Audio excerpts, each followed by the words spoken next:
Good evening, community of Horror Moon. In this dark corner of the internet, where shadows and whispers come to life, we welcome you to an experience that will test your courage. Here you'll find stories that defy logic, awaken deep fears, and stay with you long after the lights go out. If you have your own stories to share, our doors are always open. Don't forget to subscribe and turn on the notification bell, because tonight, as always, the Horror Moon shines brighter than ever and has a message. Not everyone who hears these stories can sleep. Are you ready? Then turn off the lights, adjust the volume, and let's begin.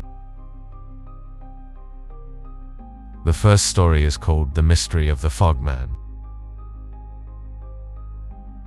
In the small town of San Albino, fog was a frequent visitor, descending from the hills and wrapping the houses in its grey shroud.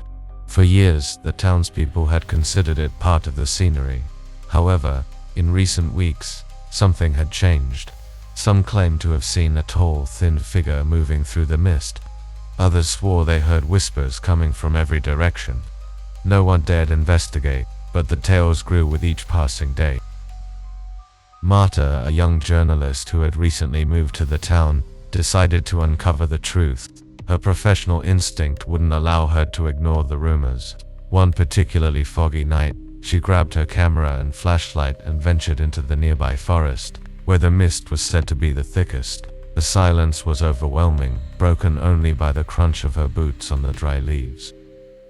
As she moved deeper into the woods, the air grew heavier. Suddenly, she heard a different kind of crunch, something that didn't come from her. She stopped, holding her breath. In the distance, through the fog, a tall, elongated shadow emerged. It was unnaturally thin, with limbs that bent at impossible angles. Its head tilted as if it were too heavy for its neck. The figure began to move toward her, slowly but steadily. Marta stepped back but tripped over a root and fell to the ground. Her camera continued recording as the figure approached. Then she heard it, a deep, gravelly voice, as if rising from the depths of the earth, whispering her name. Letting out a choked scream, Marta scrambled to her feet and ran without looking back. When she finally reached the town, long, bony handprints were visible around her neck. No one else saw the Fogman that night, but from then on, whenever the mist rolled in, the townspeople locked their doors and windows, fearful of whispers that now seemed to call their own names. We will continue with the second story, which is titled The House That Breathes. Sarah and Lucas were thrilled. After years of saving, they had finally purchased their dream home, an old property on the outskirts of the city, surrounded by tall trees and a garden begging for care. It was perfect for starting a family, or so they thought. The first night in the house was quiet, though Sarah had an unsettling dream. In it, she stood in a dark hallway, and a door at the end seemed to pulsate as if it were alive.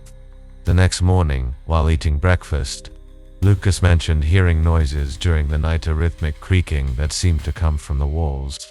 Sarah dismissed it as the typical sounds of an old house. But the following nights, the noises grew louder. They weren't just creaks, they were breaths, heavy and deep, as though the house had lungs. Lights flickered, and shadows seemed to move on their own. One evening, Sarah walked past a mirror and saw a figure behind her, but when she turned around, no one was there. The breaking point came one early morning. Lucas was away for work, and Sarah decided to investigate alone.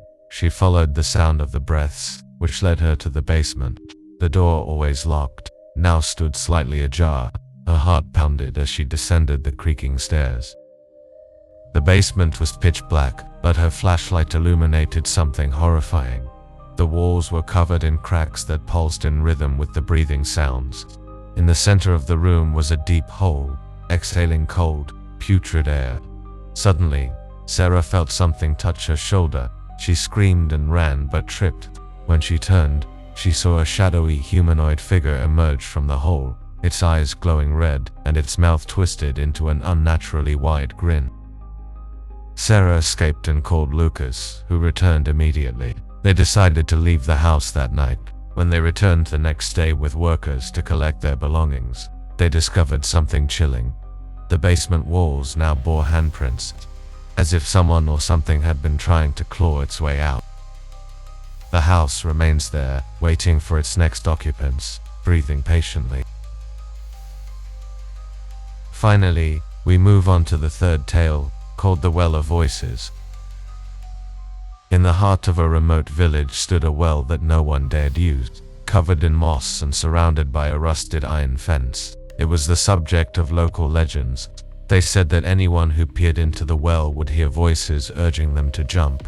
Most dismissed it as superstition until the disappearances began. Emilio was new to the village and skeptical of such tales. One night, after a few drinks with friends, he decided to test the legend. Armed with a flashlight, he approached the well. At first, he saw and heard nothing, but just as he was about to leave, a soft whisper reached his ears. "Emilio, help us." He leaned over the edge again, and this time the voices were clearer. They sounded like people he knew, his mother, his brother, even his late ex-girlfriend. They begged him, saying they were trapped and needed his help. Emilio's heart wrenched, but something didn't add up. His mother was alive, so who was calling? When he tried to walk away, an invisible force gripped him. The whispers grew louder, merging into an overwhelming cacophony. Emilio broke free and ran home, but the voices followed him. That night he couldn't sleep. The whispers were everywhere, even inside his head. A week later, Emilio vanished. The villagers searched for days until someone noticed the well's iron fence was broken. Looking down, they saw his flashlight at the bottom, alongside drag marks on the edge. Since then, others passing by the well have reported hearing whispers. Among them, they now recognize a new voice, Emilio's, pleading for help. And so, we reach the end of another night filled with stories that test our courage. Remember, fear is more than an emotion. It's a reminder that some things defy explanation but still exist, waiting in the darkness. If these stories left you breathless, don't forget to subscribe, turn on notifications, and share this video. Together we'll keep exploring the darkest corners of the world. Good night, community of Horror Moon. Rest if you can. And remember, every shadow hides a secret waiting to be discovered. Until the next night, when the Horror Moon will once again illuminate your worst nightmares.